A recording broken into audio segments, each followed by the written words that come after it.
Praise the Lord. दूसरा अध्याय उसका 26वां अध्याय है, उसके 5वें पद में एक बात लिखी है। यहाँ लिखा है, और जकराया के दिनों में जो परमेश्वर के दर्शन के विषय समझ रखता था वह परमेश्वर के खोज में लगा रहता था, और जब तक वह यहोवा की खोज में लगा रहा तब तक परमेश्वर उसको भाग्यवान किए रहा। हालेलुया। वचन उजिया के बारे में बात कर रहे हैं। राजा उजिया जो 16 साल में उजिया आया, 16 साल में सिंहासन में बैठा। पर अगर आप जब पढ़ेंगे ना, 16 साल में, इसके तीसरे पद में लिखा है वो राज करने लगा। वो 16 साल का था, उसकी माँ का नाम ये था, ये था, ये था, ये था।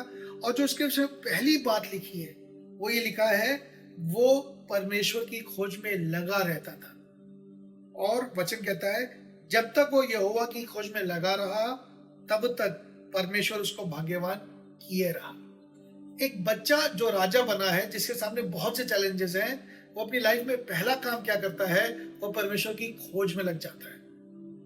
और जब तक वो परमेश्वर की खोज में लगा है तब तक सारा फेवर उसकी ओर आ रहा है। वचन कहता है, जब तक वो यहोवा की खोज में लगा रहा तब तक परमेश्वर उसको भाग्यवान किए रहा। कई बार आप और मैं फेवर के लिए कहीं कहीं जाते हैं, हम रिलेशंस बिल्ड करना चाहते हैं, हम लोगों से नेटवर्किंग करते हैं, हम बहुत सारी चीजें करते हैं जिससे फेवर हमारी ओर आए। और वचन कहता है, इस व्यक्ति ने, इस लड़के ने, जब वो 16 साल का ही था और उसको एक बड़ा साम्राज्य, इसको एक राज्य मिला करने के लिए राज, उसने पहला काम किया, उसने यहोवा की खोज की।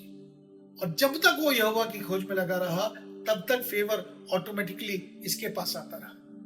और शायद यही एक मसीह जीवन की कुंजी है।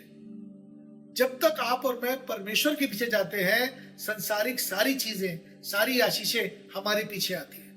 पर कई बार हम परमेश्वर को छोड़कर इन आशीषों के पीछे भागते हैं, फेवर्स के पीछे भागते हैं और भागते ही रहते हैं। पर एक समझदारी की बात, आज राजा उजिया इतने सालों बाद भी, हजारों साल बाद भी आपको और मुझको अपने जीवन से बता रहा है कि अगर आपको फेवर चाहिए, अगर आपको भाग्यवान होना है, तो उसका एक तरीका है। बजाय बाहर जाकर आशीषों को ढूंढने के, बजाय आशीषों के पीछे जाने के, एक काम कीजिए, परमेश्वर की खोज में लगे रहिए। वचन कहता है, जब तक वो यहोवा की खोज में लगा रहा तब तक परमेश्वर उसको भाग्यवान किए रहा। फेवर, ब्लेसिंग्स ऑटोमेटिकली आपके पास आएंगे अगर आप परमेश्वर के पीछे जाएंगे, अगर आप उसकी खोज में लगे रहेंगे। इस वचन से परमेश्वर आपको, मुझको इसके योग्य बनाए और आप और मैं अपने पूरे जीवन यहोवा की खोज में लगे रहें। God bless you.